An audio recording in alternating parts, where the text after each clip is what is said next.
because my CPO kind of told me that if you involve yourself too much with the technical topics, the developers wouldn't really like it. So so my questions are regarding like what is the right balance for the PM to be if you have like an engineering background. Yeah. And thanks for organizing, guys. Thank you so much. Yeah, good to have you here. Yeah. So nice. I'm sure Ashray would have some learnings for you as well. Yes, definitely. I think that's a topic which was not easy to overcome. I mean, that mindset and something which I had to explicitly focus on a lot. So I would be covering something around that. Nice, awesome.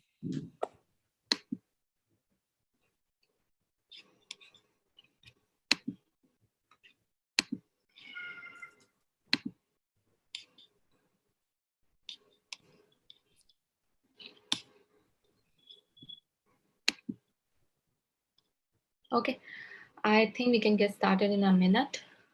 Sure. Akshata, let me know when to start. I think somebody is waiting here to get admitted.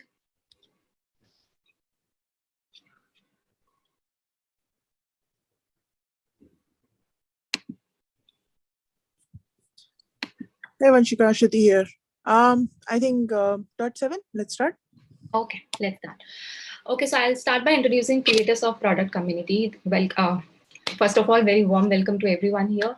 We are here on our one-on-one series for on creators of product. Creators of product is a volunteer-driven community. It is a community for everyone, be it product manager, engineer, designer. We kind of collaborate in this community and share our learnings with each other. We have founders, VC, everyone who is part of this community. We are quite active on our Slack channel, where we have different kind of channels for discussions, for interview prep, for job, and so on. We are also active on Twitter, LinkedIn, and Facebook, YouTube. So that is about the community. Why we are here is because we have our guest Ashray, who will be walking us through his learnings from moving from a tech engineering role to a product manager role, how he made the change, what did he learn towards the journey, and how a product manager role looks like. So a small introduction for Ashray, who's our guest today. Ashray is the product manager at GoFood, which is the food ordering and delivering vertical at Gojek. Ashray has done his BTech from IIT. He was, just a second, he was also the first of the product manager who has joined the Gojek. He was the first youngest product manager who has joined the Gojek instead. So apart from work, Ashray loves to spend time playing instruments. He likes to play ukulele, cajon, and piano. He also loves to travel and he's fond of driving. He also likes to read books and play games on his PlayStation. Welcome, Ashray, for joining us today and taking this over. I'll hand it over to you. Just a small tip for anyone who has a question, please post it on your chat box. And if there's something which you want to ask in middle of the session, please raise your hand. Thank you. Over to you, Ashray. Sure. Thanks a lot, Vanshika, for that introduction. And thanks for everyone out here, to creators of product, to Divakar, who reached out to me and he said, why don't you come and give us a talk here? Thanks for Akshita. I've bothered her with a lot of questions over scheduling this. We have tried to reschedule this a couple of times. So thanks a lot for aligning to my schedule. And like last, but definitely not the least, to everyone who's joined here.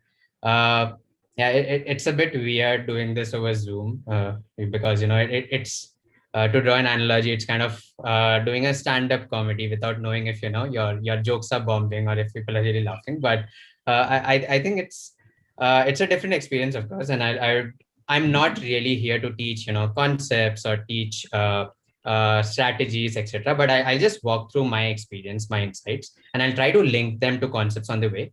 That's how I'm planning, just have a very casual conversation. And towards the end of it, whenever we have questions, I'm really looking forward to it and to have an interactive session. So yeah, let me get started. So we are here mainly to talk about the transition from an engineer to a product manager, but that first, the transition from where the source is, that can actually be anything to a product manager role, though it would be focused because my journey has been that way. And I'll come to later why the slide has been named this way. A few of you might already know why this is named this way, but I'll maybe deep dive a bit onto that. So let me just start with an introduction of myself. I think Vanshika covered most of it, but yeah, as she said, I'm a product manager on GoFood, about 3.5 plus years with Gojek, and that's a veteran kind of a time span that you've spent in a company like Gojek, and it's I've been there since the entire growth phase of Gojek. I've been about 2 years in GoFood, and my transition has been that way, where I started as a product engineer. I moved as an Android tech lead, and then I moved to a product manager role. Education background, yes, I did my BTech in computer science and engineering from IIT Bhubaneswar, and yeah, there's that Medium blog post which Gojek had posted about my journey of how I actually moved into a product manager role. So of course that's a hyperlink, but feel free to check that out, and that will have like a gist of my journey. Yeah, without spending a lot of time on me, let me quickly jump onto what you want to discuss. But before I really start on that journey itself, I really want to deep dive on something where I've heard this way too often, where people say, I want to be the person to make all the decisions in this team. And that's why people, and I used to notice this myself as well, like, from a helicopter view, when I was working as an engineer with my PMs. And when someone says, I want to be the person to make all decisions, and that's why I want to go to product, it becomes a huge turnoff. What the reason why everyone wants to shift is because they feel they'll have that power to drive product decisions. It's not all rosy. While there are some similarities, and that's the analogy which I wanted to focus on, where people think PM is to product what CEO is to a company. And while there are some similarities, like there is ownership, there is responsibility for you to deliver. You do work with an amazing team of experts in their respective fields. You have to work with every type of external stakeholders, be as different as marketing to internal stakeholders around corporate strategy, or smaller stakeholders, which is around, even people who are really wanting to give you feedback, who can be other teams within the same company. So you really need to interact with each and every one of them, which is also something a CEO does. And last, but definitely not the least, you yourself are answerable for the success of your product or feature. But one major difference that everyone really misses out on, and people, at least when they decide that they want to take this plunge, is the fact that you have to influence without authority and without underlined bold. Because what you really need to focus on is you need to portray impact, you need to be a good storyteller, you need to generate empathy and bring your customer problems to the team. You are not someone who can boss people around. You really have to influence by providing data, by providing information, by providing hypothesis on why you need to do something. While this might be also something a CEO does, and someone who is a great visionary, but there is still an authority which lies with the CEO, and there's a certain veto power which lies in the CEO, which is not really the case with the product. It's not a hierarchical structure. So this is something someone moving from any role, and not just product engineer, should really keep in mind, that this is what someone wants to do. This is what I want to do. And that's why I want to move to the product side. So I really wanted to set this baseline before I start, because this helped clarify a lot of thoughts for me as well when I wanted to take this plunge, and something which really should be top of the mind for everyone moving to product. And as I said, right, I think, as I said, they are not really same as CEO. But one thing which I very surely believe in, or a very great analogy, is PM is very close to how a movie director is, or rather it can be any director. It can be an orchestra director, or it can be an architect who is building, say, a skyscraper, right? Basically, like if we look at some parts or elements which with a movie director works towards, they create a holistic experience. There are different parts of the movie, and the director is the one which creatively coalesces everything into a holistic experience. You also, as a movie director, start with an idea, start with a vision of what that film should convey to your audience. You definitely, as a movie director, are not the best actor, you're not the best singer, you're not the best cinematographer, but you really have a team where everyone is good in their individual roles. You motivate. One major thing which the director has to do, as I told earlier, from a product point of view also, is you need to be a very good storyteller. You need to motivate people, also build empathy if it's that kind of a movie, and try to figure out what is the best that they can do, motivate them to do the best that they can by focusing on the what. I'll deep dive a bit more on what later. And of course, as I said about accountability and responsibility, A movie fails, the first thing that people point out to is the director, where they say, hey, the movie actually failed. It really was messed up because maybe all parts individually were good, but holistically, when they came together, they weren't really the best of experience. So as I said, it's a very, very similar analogy where, as I said, there's a holistic experience a movie director does. Similarly, on the product side, product success, PM drives all the brings all the aspects of together to bring a single coalesced totality. They do start with an idea or vision to serve customers' needs, similar to an audience on the movie director's side. You also worked with an amazing team of experts, and I have been really fortunate enough to be working with an amazing team since like my entire time on the PM side, who are the best in their individual roles. You really are not someone who, as I said, boss people around or tell that this is what they ought to do. And I, as a PM, or anyone as a PM, will gain the most when everyone is given freedom and the autonomy to do what they want to do by focusing on the what again. And of course, mess up causes overall product to fail. And that's something which is reflected throughout. And failures as a part of the PM's learning journey is definitely something that is definitely something that you hear a lot on the product side.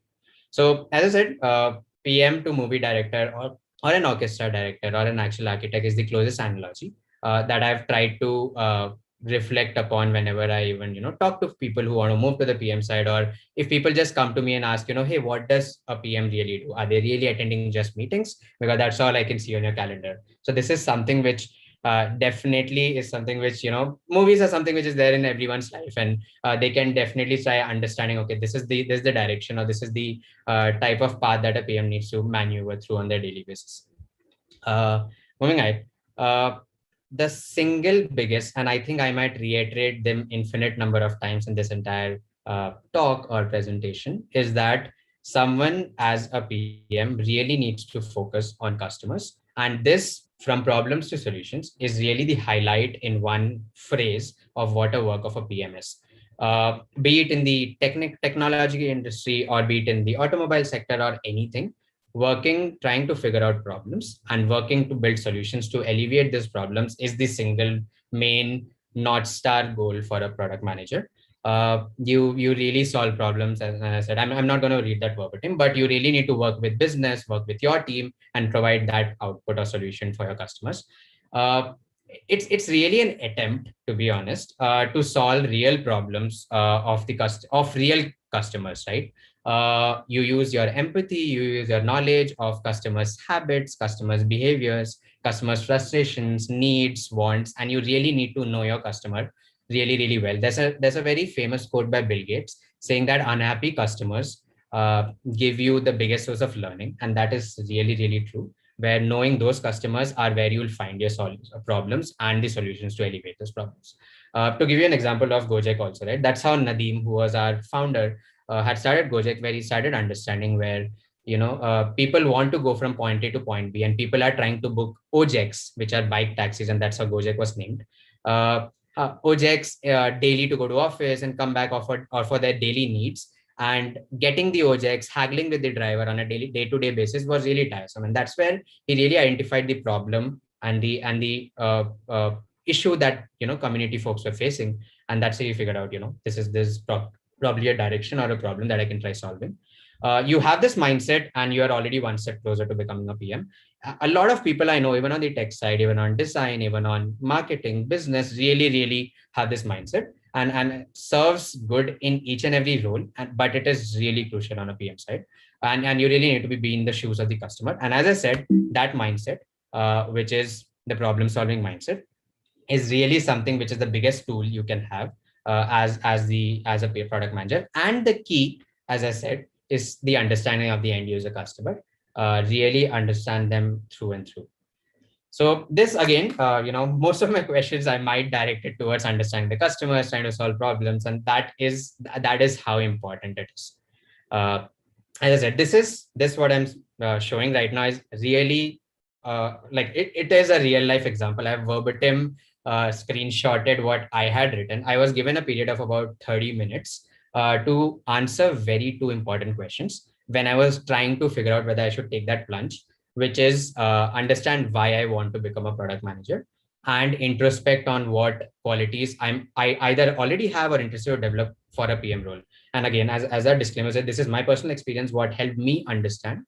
But these two questions are really crucial in my opinion, where if you have the answers to this question, and if those answers really show that you have that mindset, it's a very fair assumption that you would really want to at least venture out into this field or work closely with people in this field to try to understand, how to take that leap or cross that canyon. This is not specific to Gojek. It says why would I be a successful product manager at Gojek, but because that's what I wanted to address at that point of time, and that's Go-Jack because that's pre the rebrand that we have right now. But it was easier for me because this was where my interest aligned since the beginning towards the product role or the PM role, even when I was in college and was trying to get out of college. But something that everyone should really try answering, like take a day off, try to answer these questions, spend time towards it, and if those answers make sense, that's when you know that you need to take this plunge. One coming to why I've named this particular presentation the way it is, the how, when to, what, why. Because the product management as a discipline or as a domain or as a field, or product managers as the role, really focus mainly on the what and why. And my transition from product engineer to the product manager has been a transition from focusing more on how and when to focusing more on what and why. Of course, when you are on this side, you would not stop focusing on how and when. You would work with your technological counterparts or other stakeholders to also figure out how and when. But what you need to focus on like a very high level and deep dive into it would be the what and why. As that pie chart shows, there are some business goals, and the business would be telling you this is what we want to achieve. There would be what you can achieve with the technological domain, and then you really have your problems and the needs that your clients or customers have with the available technology. And that is what I had as a product engineer. What I could focus on and what I could figure out was the how and the when. Maybe I know that this particular feature would take me, in the best possible way I want to architect, will take me say 8 weeks, and how I want to architect was the how part of it. But as a product manager, I need to cater to both business goals and the problems. And what I need to mainly figure out is the what and the why. The what lies in totally trying to figure out what is it that I need to build. Why lies in trying to figure out what are the problems that are faced by our users, by maybe it's a B2B company and I need to figure out what my clients are facing. And understanding that is really, really important, because you need to start with why. You need to figure out why is the user doing a particular job in a certain way. What is their job that they really need to do? What is the painful or what is so painful and frustrating in their current world or current products that they use that they are not really able to gain benefit out of? And then you start delving into solutions. You don't really start directly with solutions. And one of the and this happens, I'm also guilty of doing this in some way or the other sometimes, where you really start focusing on offering features to your customers, but there's a very, very fine line in offering features and offering solutions. Offering features just becomes a rat race, maybe because a competitor of yours started building a so-and-so feature without even understanding whether that feature was really needed in our market or really needed by our customers. You get in that rat race to build it, which in the later run feels harmful, because you really don't know if that is what your customers need. And you need to be so good that you understand your customers better than they understand themselves. So that distinction between building or offering features and offering solutions is where the what and why factors lie. And that's why, the reason for naming this presentation the way it is.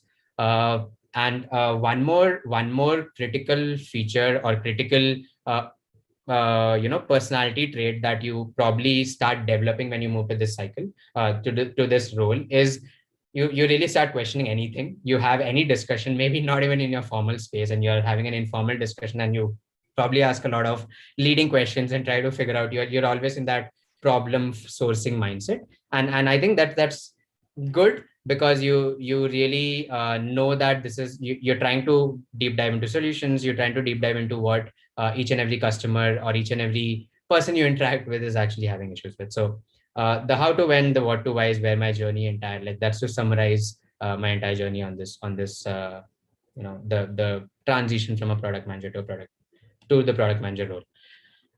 This is not something which is like a core product management concept or so. I got this reference from it's called the triple diamond approach, which is not only relevant for someone who's on the product engineer side or moving to product management, but also relevant to people who are already in product management as well. There are people, and most of the product managers are really good on the right side of the green dotted line that you see, and that is where the execution lies, whereas the left side of this line is where the strategy side lies.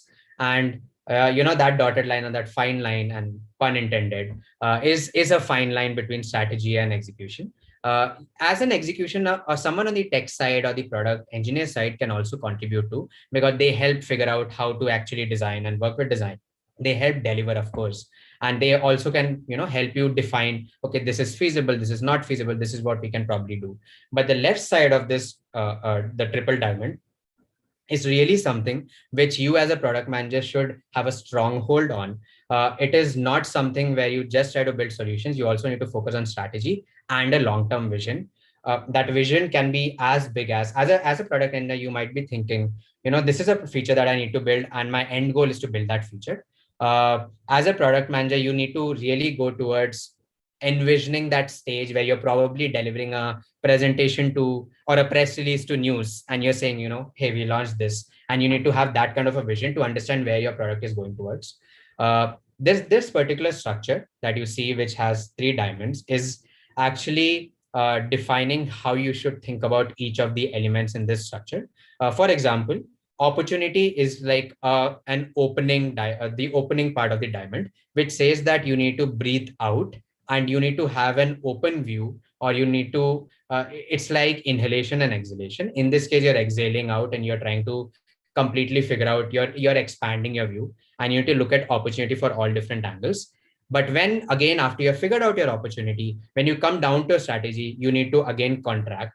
And that's how a breathing cycle works. So you expand when you're figuring out your opportunities, then you contract when you're figuring out what your strategy needs to be to, gain or overcome and achieve that opportunity or fill that gap in that opportunity. Then again, when you have figured out your strategy, now you need to figure out with research, with data, you explore different factors, and again you need to have a broadened view where you will try to discover in again an expansive way, where, okay, this is something, let's try to explore all possible options to achieve this strategy, all possible levers to achieve this strategy. You're again expanding, and then when you're defining the final solution that you want to figure out, you again have a contracting view. The third diamond, exactly similar as I've explained the other two. While designing, you again explore all possible iterations. You'll have various different prototypes. You will validate so many different ideas. You'll run usability testing with users. You'll take feedback from users. You'll have beta testing users, and you'll figure out which design works best. And finally, you move to the deliver phase.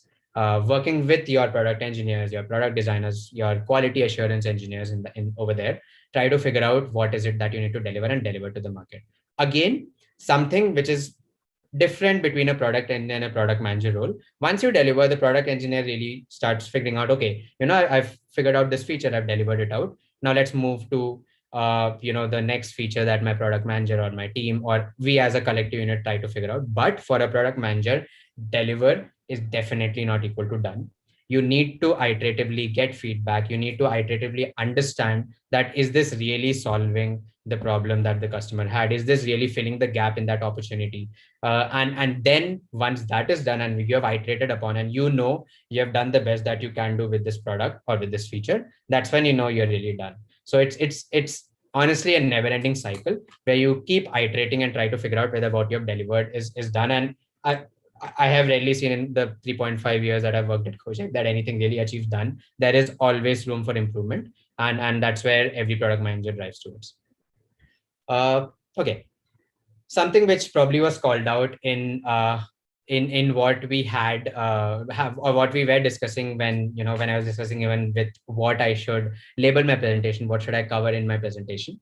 And this, of course, is like a personal view, and I've taken reference from a nice blog on the engineer versus PM mindset by Jen Louis, and I really resonate with this, where the time way I used to spend my time, and because I spend my time in both these roles, I really feel that this is the closest that I could actually understand, where as an engineer I really used to spend with those 4 or 5 distinct avenues where I really spend my time. I have times where I can properly I am given priorities. I have deep work time. I have lesser ambiguity on what I need to work towards. But as a PM that you see out there, and a bunch of engineers, a bunch of my teammates themselves ask me, hey Ashray, whenever I'm trying to book a meeting with you, you're really already in a meeting, or you're so active on Slack. Why are you here if you're also on meetings? How are you multitasking, etc.? And that is typically showing where your PM's work goes towards. It is context switching at its best, and something that I had great it was a steep learning curve for me, because as an engineer I could really focus on something, but out here during that context switching, especially when you're discussing different features, different stakeholders that you interact with, you really need to not only interact, and that's actually a wrong word, you need to really understand each stakeholder and not just talk with them. That understanding is really, really critical to be able to make them explain in how they would be able to best understand what your point of view is. And because you see that there are so many things that you need to keep getting into, rigorous prioritization is something which is like top of the mind for us. Prioritization for features, prioritization for ourselves, prioritization on my personal life, on the tasks that I need to do is again something that has to be deeply focused on. The suggestion out here, and I'm going to spend like a lot of time on this slide, because this is something which is ours and which is like a gray area for a lot of people. Whenever someone asks, what do I really do as a PM? This is something which I keep asking me on some days, where I at the end of the day figure, okay, I've just attended a bunch of meetings. Did I really do something fruitful?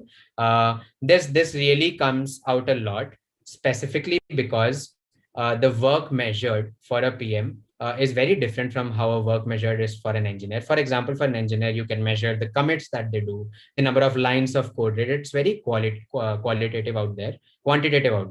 Whereas as a PM, you are actually measured against the business metrics or the levers that you end up moving, right? And it is not instant gratification, as it can probably take months to achieve a particular business metric goal. And I've seen that even in the short span of a couple or 2.5 years of experience that I've had in this role. You yourself need to figure out the most important things that you need to do, which is again different, because on the engineering side, you are really aligned on priorities and you're given priorities. Okay, this is what you need to focus on, and this is what will come next. But as a PM, that is a very ambiguous black hole out there. No one really tells you what to focus on, and you need to figure out by prioritization or also trying to figure out that gap where is this really something that I should focus on, or is this really priority? And try to figure out what I need to focus on. And there are days where I end my day and say I probably did not focus on what was the right thing. Maybe I need to do better the next, and it's always a learning curve. Day-to-day productivity definitely appears less tangible. I think a lot of folks working in the technological industry, you might be having stand-ups on a daily basis.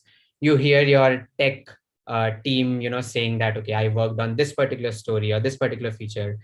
This is what I did. This is in PR review right now. This is in QA. But what you end up saying is, hey, I worked on this particular document, or I worked on attending these cadences or meetings just to get an update from other people. And you really end up figuring if your productivity is really being managed or calculated properly. But that's something which comes with this role. My journey has been starting with engineering, and when I was in the engineering side, I started working along with design and research, and that's the first avenue outside of engineering that I started getting myself involved in. So this part that you see out here, which is user research and design, is something which I started focusing on. I work with my PM and try to figure out, try to get more involved into that. And that's why I probably understood, okay, design and research is something which I greatly like working towards, because it's even more tangible. What you design is what is really used by your customers. And the other things which come as a part of this entire spiral or this entire pie chart has come on the job. But I would really suggest start slow, but keep getting more and more insights into all these aspects, but one at a time. If you try to figure out whether you need to focus on design, research, analysis, strategy all at the same time, it really becomes too hard to become good at anything. So prioritization out there also is very rigorous and very important before you decide to take this plunge. Uh, as I said, business strategy, business data, data analysis, analytics, etc., is something which I started after design and research because I really wanted to focus on that, on the user element, to also understand whether I would be happy with working on the PM side. And as I said, the level of involvement depends from company to company, and this is definitely not exhaustive. You might have more things than this which you're doing, or lesser things than this. But as it's a jack of all trades, master of none kind of a role, you really would need to have an insight on. And me having the engineering insight from earlier really helped me. I'll come to why of that and how that helped me as well. Uh, a lot of my engineering counterparts in my team also speak about how probably it becomes easier to talk to your PM. I hope they're probably being truthful there and not trying to trying to figure out if they can probably do have one more release cycle for releasing something in sugarcoat. But I think it's really important to have that context, especially because most of your time in the entire day is spent working with your engineering counterparts. So the reason I'm focusing on the product decision making skill here, and as I said, it's a PM's wingman, and that's specifically because this goes in and out on your daily job, on your daily each and every second that you spend talking to anyone, either be it engineering or business or research or strategy, marketing. You really need to use all three of this to make a case. This is what will help you, as the initial slide said about you influencing without authority. These are the skill sets that you really need to understand well. And these are not, this is what you'll base your decisions on. These are three major pillars, and not everything needs to be leveraged one on top of another. They really need to work in tandem, and it's about the cooperation between the three of them. There's a very interesting quote by Albert Einstein, where he says, not everything that counts can be counted, and not everything can be counted. Not everything that can be counted counts, which literally summarizes this. Where if you know that data says that this is a particular feature that a lot of people need because maybe they're clicking on that button and trying to figure out something, you can't just blindly focus on that without using your gut, without using your intuition, trying to figure out, okay, is this really something which would make sense? And that's where a critical important factor of working as a PM, or rather that's a unique value to the role of a product manager, and you need experience to apply that intuition.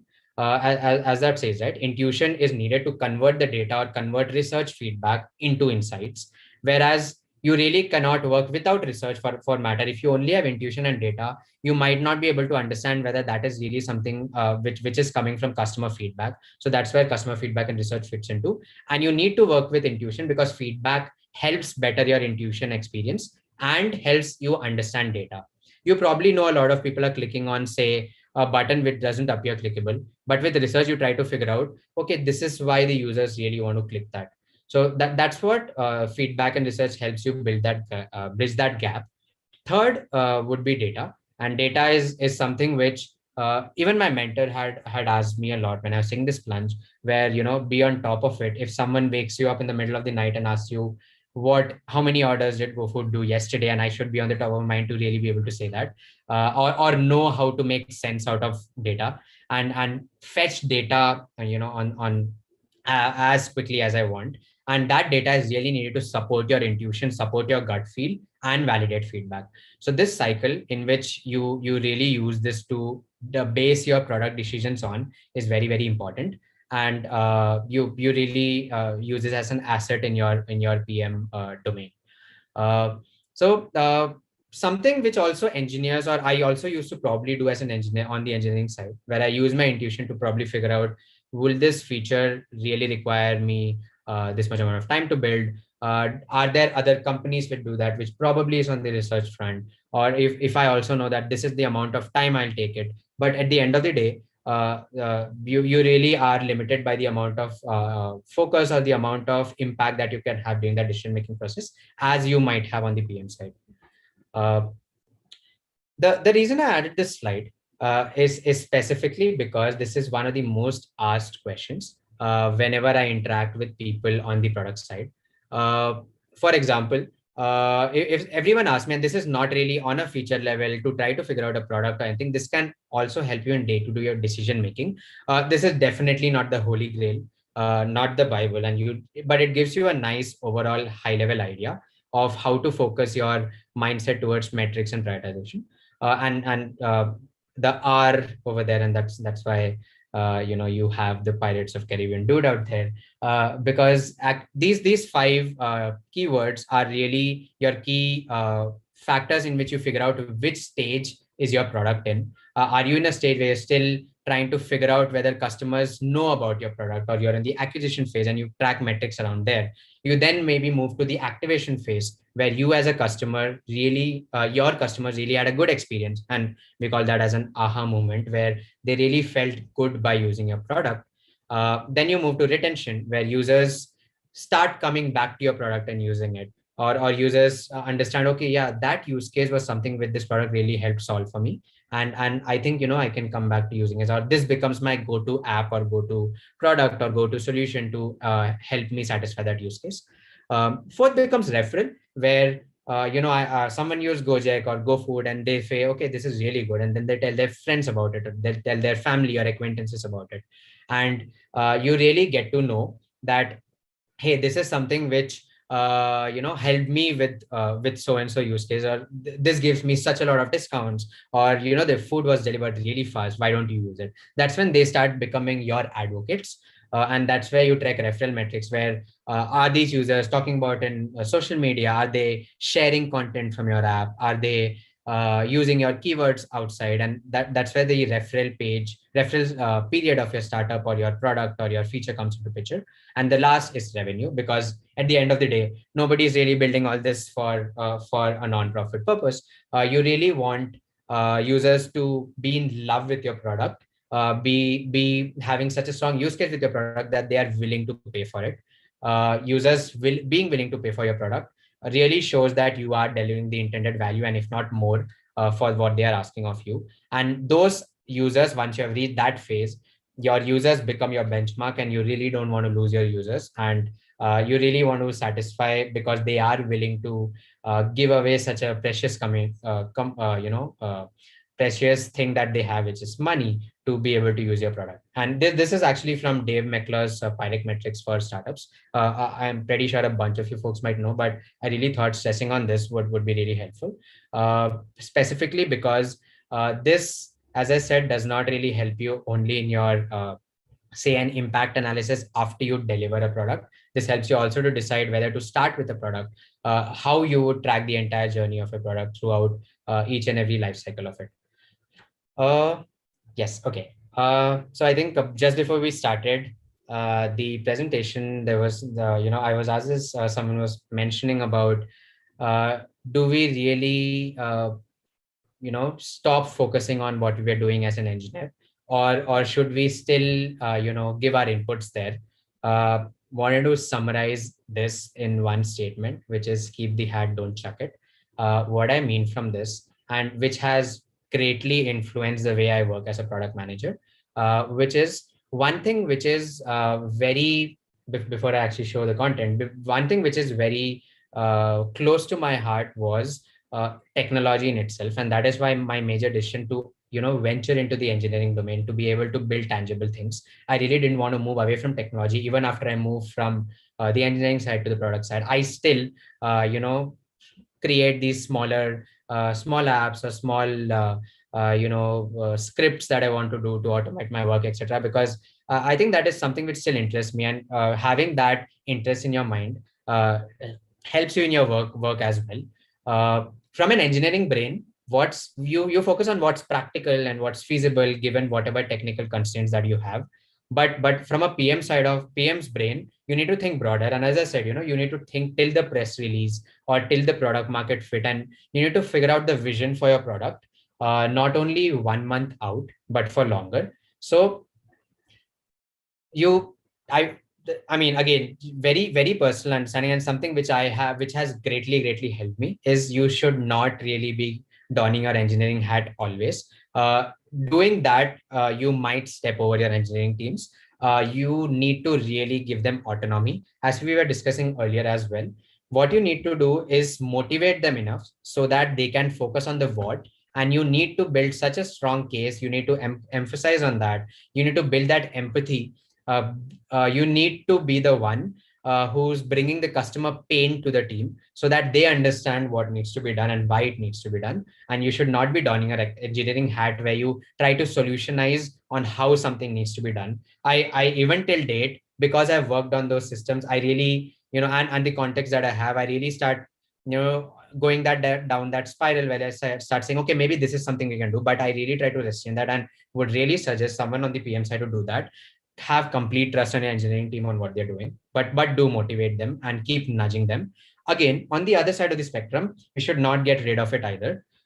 Doing that will lead to you not understanding them well, you being very mechanical in just having a stakeholder kind of a relationship with your engineering team. And as I mentioned earlier, they are not working for you, you are working with them. And where you really need to hear them out, even as a lead engineer, you will be surprised in a lot of times where when you hear them out, and your other engineers might give you a solution where you're really awestruck, and you figure out, okay, this is really good and really better than what I was thinking. So you need to provide your inputs but not decisions, and providing inputs and not decisions is really critical but really tough. Something which needs to be focused on and kept in your mind whenever you're talking with, it's not just about engineering. Maybe you are moving from a designer role to a PM role. Have trust in your designers, give them all the autonomy they need. You're moving from a strategy role to a PM role. In wherever you're coming from, don't keep donning that hat, and don't get rid of it earlier as well. What you need to do is you really need to keep your hat handy and use it judiciously, where it will really help you communicate and collaborate with your team on a very easy basis. And it really helps during the execution phase. So if you remember the triple diamond structure, there was a fine line between strategy and execution. And when you begin execution, that's where you work with your engineering counterparts, with your design counterparts, and you really can help them guide these decisions. There might be questions you are asked as well. Maybe you had a personal experience from earlier, you can say that, but only give that as a suggestion or a feedback. Don't go full blown on trying to make a case or build for it. Let that be something that the engineers or the engineering team can use. But as I said, you should never get rid of this because of the hat, because this is something you spent valuable effort and time in to trying to figure out, okay, this is what my strong suit lied in. This is how that side of the ecosystem functions. And knowing that functionality is really helpful. The role of an engineer as a PM are both rewarding in its own ways. As an engineer, you have, as I said earlier, instant gratification. You bring solutions to life, and you have a very tangible way of understanding how that solutions brings to life. You're given like a set of specifications by your designer or your product manager, and you ultimately build that and bring that software to life. You really can see that transformation happening. Whereas as a PM, you have greater control on impact. You know why something is happening. You try to build that confidence in everyone, and having that is also something which has its own reward on the PM side. I've had times where something has had such an impact, or some feature has really become so happy. I've had times where I've gone to pre-COVID world where we could travel to Jakarta, and I used to travel there, or Singapore, and sitting in a taxi, or you're in a go-car, and somebody is building a feature, some driver is working on your feature, and when they get to know that you're from Gojek, you can see the happiness in their face. Or you talk to a merchant and they tell, or a food shop or a restaurant, they tell you, hey, we used to do 10 orders earlier, and now because of GoFood, we're able to do 1,000 orders. And that is the best kind of a reward, or a best kind of feedback that you can actually get from your own customers. So, before I really summarize this or come towards the end, I would really want to focus and call this out again, that choose a career or take this plunge or have this transition to the product side only and only if you are obsessed with your customers, you are obsessed about your customers, and the problems that they have. This is literally a litmus test where if you feel indifferent towards this, I don't think product management is the role that you should be going towards. Having this ingrained and this is not something which which you potentially can develop, but not something which comes out straight, something that can be learned. You really need this mindset in the first place. So only focus on moving here if you're really obsessed about your customers, and then, come join the PM fraternity. You really need to be focused on bringing the customer pain to the team. As I was telling earlier, you need to be crisp about the what that you're trying to solve, the why you're trying to solve, the why it's worth solving element of a feature or a problem. You need to be in your customer's shoes. If a customer maybe had an error when they were trying to make a booking, or say they tried to order something, their food was undelivered, you really should be able to feel that pain of that customer, and you should have a strong urgency to represent the needs of those customers with your team, be it strategy. And going back to pirate metrics, the fourth metric that we had was around referrals, where you advocate. You as a product manager need to advocate for your customers, and that's the biggest as I said, the litmus test for someone wanting to move into this role. So I think I've kind of been good, maybe on the time management front, and what I was told was probably about 40 minutes. So yeah, I see that there are people from the Indonesia part of the world as well. So thank you, Terima Kasih. And I hope you really were able to learn something from this, and had a nice time at least attending this talk. Maybe you started how someone starts watching a Netflix video, which maybe you don't really like, or you just maybe like the trailer, but you ended up liking that show and binging it. So yeah, pardon me if I was wrong somewhere. If I might have said something wrongly. All the views that I shared are my own. And looking forward to interacting with you and answering your questions. Thanks everyone. Yeah, Ashray, I think it was a great session. Thanks for all the insights you have shared with us. Tarima, I would also like to say the same. Tarima Kasi. And yeah, it was great sessions. We have a bunch of questions. I'll just start taking over those from the chat window. And if someone wants to come over stage and ask the question, please go ahead. Okay, so I'll go for the first one from Sarveen. A bit of context here. I'm looking to switch to PM from a brief sales stint. I'm looking at a few online certificates to help me land a PM gig. I hear good about curriculum of upgrade. A few IMITs are coming up with their own online programs as well. Do you think such certification could help in landing APM PM gigs at well-known orgs like Gojek or others?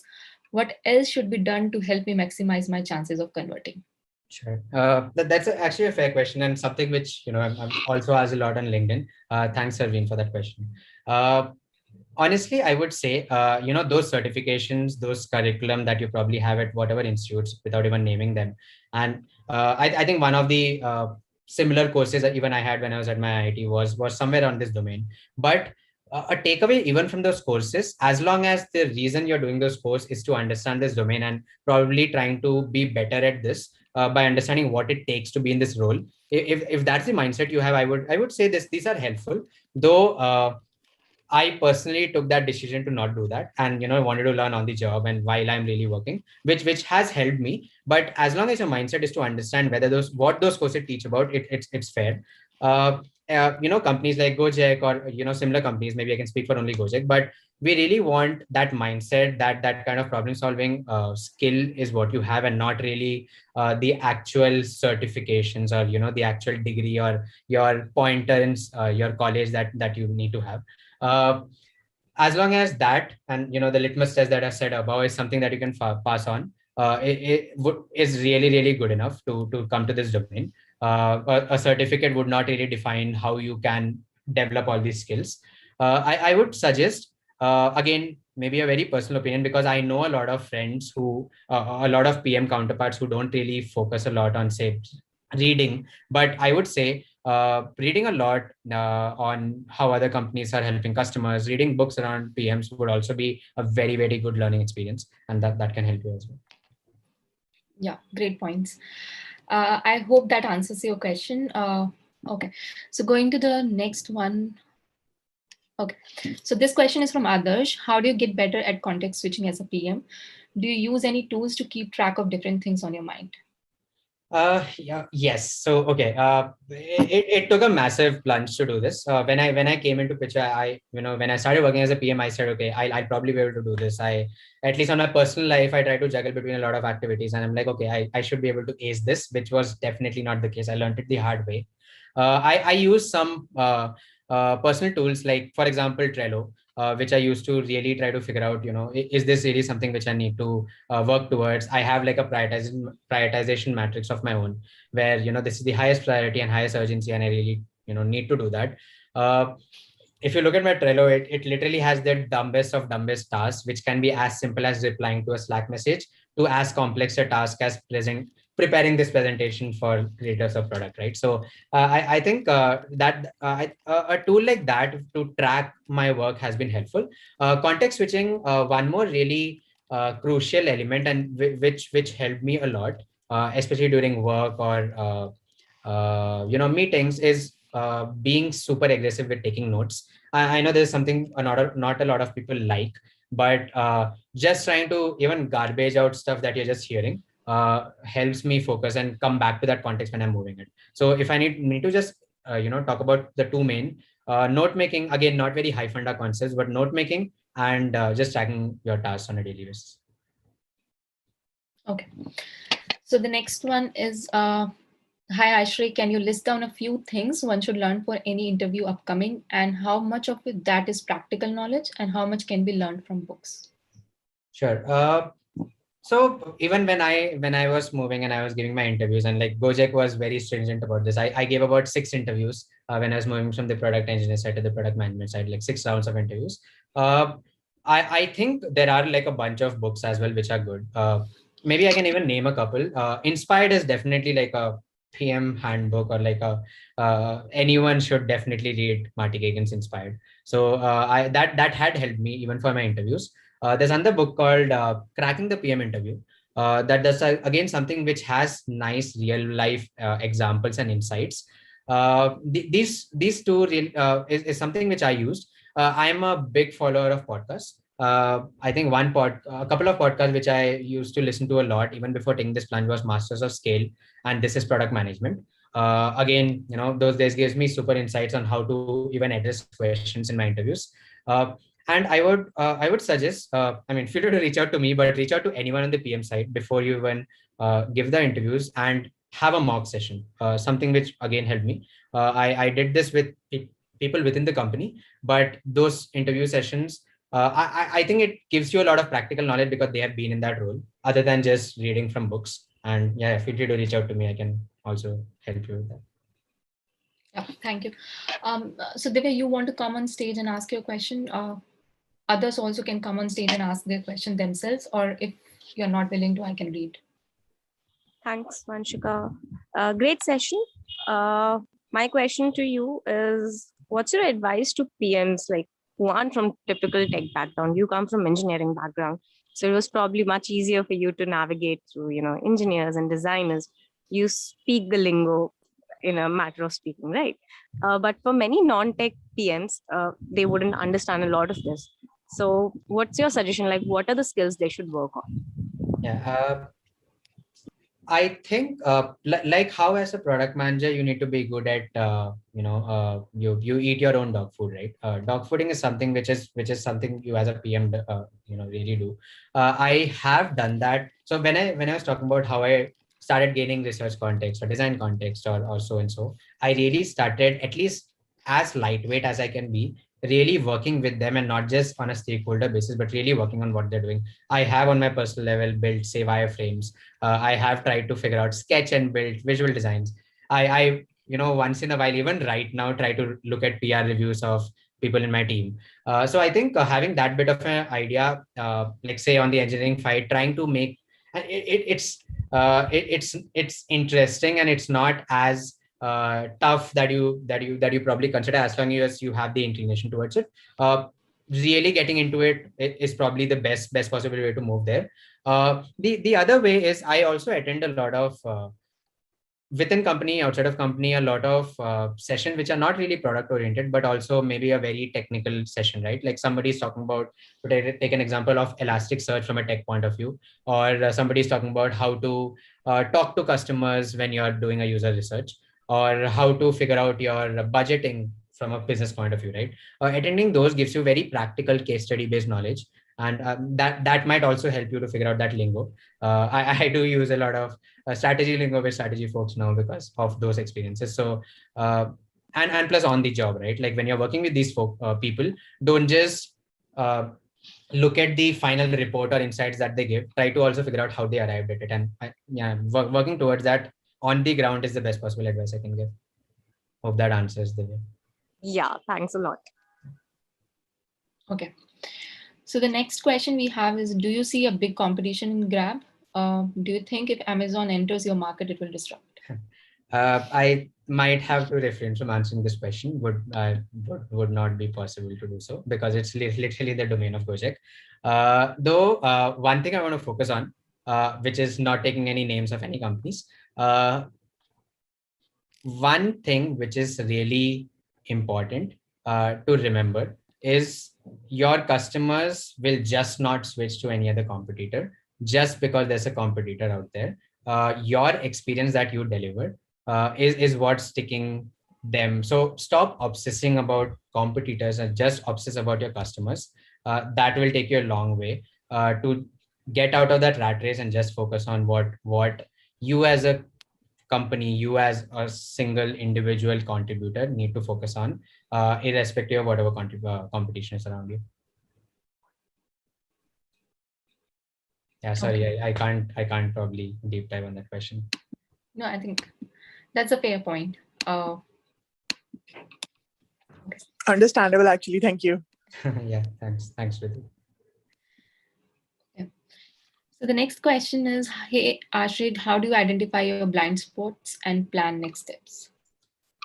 Okay, I actually see the question by Joel. Would you mind maybe just elaborating this? I don't think he's in. Okay.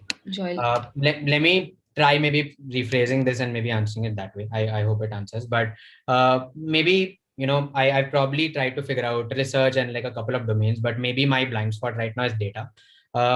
One thing which I've tried doing, and I work with my mentors and managers on this, where I try to figure out, okay, these are the 3 things on a personal level that I'll focus on.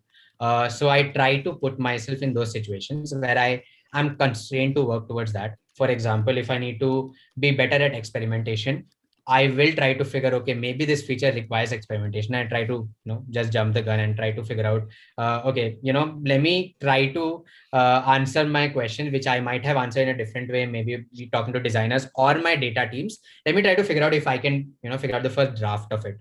I have a lot of help from my mentors to try to even help identify that blind spots. It becomes tough because, you're in that rut where you know that these are what you can focus on. You try to keep building upon your already PowerPoints. Though I identify that blind spot always comes as a shock, and it's always a learning from a failure that you understand, okay, I could have done this better. Maybe I could have aligned better in this conversation. And one thing which definitely needs to be done once you have identified that blind spot is try to figure out how to so to say unblind or get specs for it. So yeah, I think just trying to go out of that comfort zone, trying to go into that opportunity where you need to be better at those blind spots to overcome those would be helpful.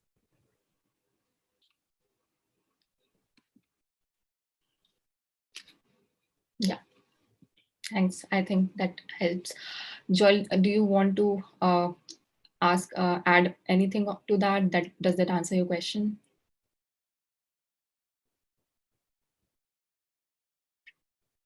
Okay. Okay, so the next question is there any bias you realized after you moved to product from engineering? I think that's probably valid for anyone moving from any A to any B. You probably also come with a preconceived notion yourself, and it takes some time to get rid of it, versus also others having a preconceived notion about this person moving from such a kind of a role versus me having moved from a different role, right? One bias that I initially had, and I'm totally guilty of it, where because if an engineer used to come to me and say, hey, I don't think we can do this because it will mess up my, I don't know, clean architecture.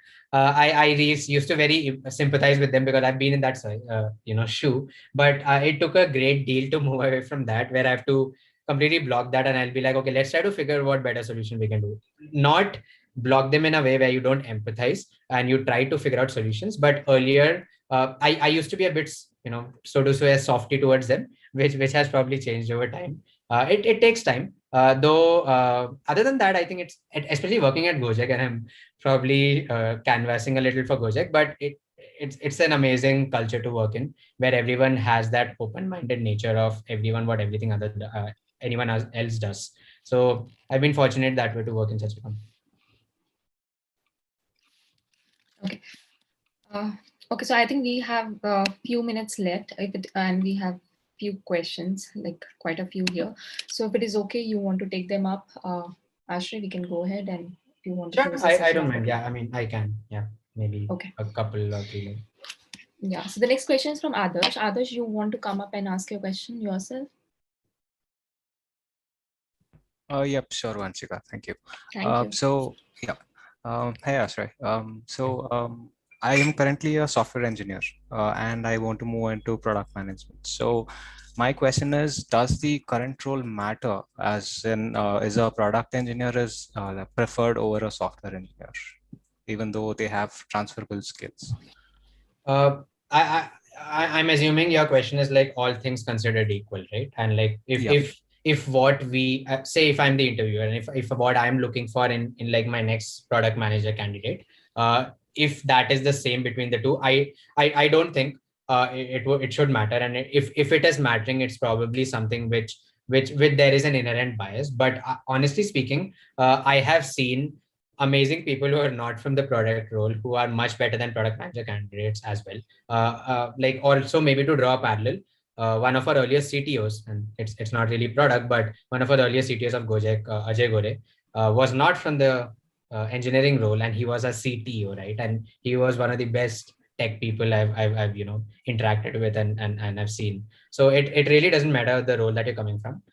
Though showing that you really have that skill set for a PM role would be really critical. Yeah, cool. What about from the HR's perspective? Would that matter? Honestly, I don't think I have a lot of insights there, because we probably are only that way. But yeah, I this might be only my guesstimate, but I don't think it should matter. But I might be wrong here. I'm sure. Okay, cool. Thank you so much. Thanks, Adarsh. Yeah. Divya, you want to take up the next one? It's from you.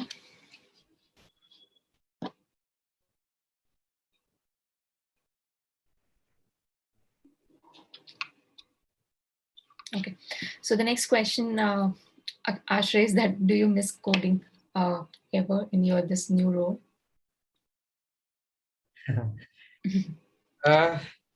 Yes and no. I do miss coding when there's where there's a new or interesting feature which is being built, right? But no, because I've not really stopped.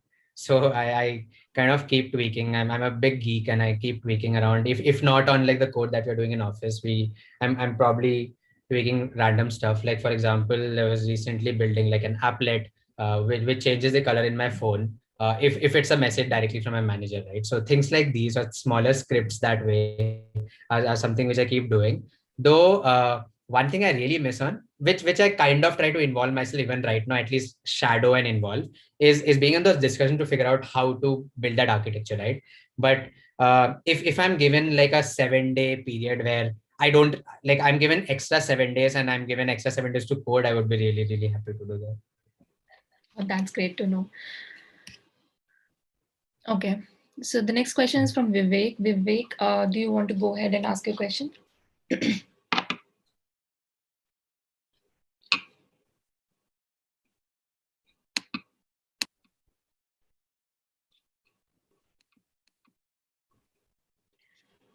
So I'll go ahead and ask his question. So Vivek is a mechanical engineer and he wants to get into a technology field as he thinks that this is going to be a technology decade. So he's been developing interest in coding and learning on his own. Can you guide him for where shall he start? And are there any courses which are helpful? Online courses. Sure. I think there are like a bunch which I can probably help.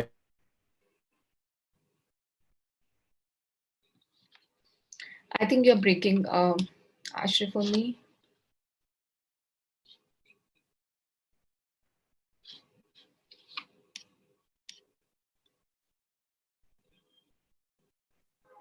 Yeah, he's breaking for us too. Ashray, you Yes, there? yeah. I think I just jumped from one Wi-Fi to another. Okay. So that was why this happened. Sorry, I can take that question again. So someone from I think if they want to move to the technology domain from the mechanical side, honestly from any side, there are like a bunch of as I said, books and podcasts which will really help you get in that mindset. Can definitely guide towards that. One thing I would want to help people focus on would not just be very textbooky about it, because this role itself is a very ambiguous role. It changes from company to company. But getting into technology in general comes a lot from one having the liking towards it and just being up to date with technology all around you, right? Whoever probably asked this question, feel free to also DM me, reach out on Twitter or LinkedIn. I can help, with figuring out where to go next. Okay, I think that answers your question, Vivek. Okay, so we are left with 2 questions and then we'll wrap the session up. Okay, so there's a question from GS. What exactly is product thinking and being an engineer? How to build that over time? Sorry, what exactly is product thinking and being an engineer? How can you build that over time? Yeah. Okay. I think the second part of the question, honestly, is immaterial. Like, you probably need to build that mindset in general, irrespective of being an engineer or not. What you might need to do when you move to product side from engineering is get rid of some of the earlier biased thinking from the engineering point, which is completely valid on the engineering side, but you need to tone it down a little on the product side. Product thinking, I think, maybe not giving a verbose answer, but maybe just highlighting 2 main points. Would be long-term thinking, where you think on a overall high-level vision front, where you need to be able to envision what your end goal is and where you want to achieve, versus also focusing, and I've repeated this a bunch of times, was focusing on problems and focusing on customers. Having that mindset really takes on-ground practical knowledge, as well as an inherent thinking mindset, right? And it really won't depend on where you're coming from. So yeah, focusing on customers, even when you're maybe using, say, for example, you're ordering from Swiggy today and you had a particular experience, and trying to deep dive on what that experience, or if your mind works in the direction, okay, maybe this is something which could have been done better, or this is something which is amazing. That mindset is what probably will help you the best. Yeah, I think this is the spot on answer. I hope it helps you, GS, and let me know if there's any further question to this. Tejas, if you're there, why don't you go ahead and ask your question? Okay, so I'll ask. So Tejas says, for programmers, there's usually a set of basic expectations they need to meet to be considered for the role, such as knowledge of algorithms. What set of basic must-know skill are expected from product managers, since it is more of a generalist role? Sure. Okay. I'll probably not focus again on the product thinking and all that. But if I want to be very specific about roles, having an overall understanding of design, having an overall understanding of research, of engineering, of strategy and data. If I need to name the top 5, these would be really helpful. And one thing to really coalesce them all together would be to be a good communicator or a good storyteller. You really need to be able to communicate and your ideas, advocate for your ideas, influence with your ideas, instead of just saying that, hey, I'm the product manager, I've done some work and this is what you need to do. These 5, and definitely not something which can be learned at the start itself. You need to go slow. You need to figure out which ones to learn and how do you proceed from there. But these 5 would be my 5 major call outs on what you need to have. Yeah, thank you, Ashray. Okay, so Tejas, I hope that answers your question, that helps you. Great session, Ashray. Thanks for all the insights. Thanks for all the topics you have, taken us through. And thanks everyone for being part of this session on a Saturday evening and, spending time here, engaging. It's been an engaging session. Thanks for asking all the great questions. Thank you, everyone. I think we should close the session now. We are already over time. Thank you. Thanks a lot, Vanshika. Thanks, creators of product, and thanks everyone who joined. Thank you. Thanks, Ashray. Yeah. Thanks, Sudhir. Thank you.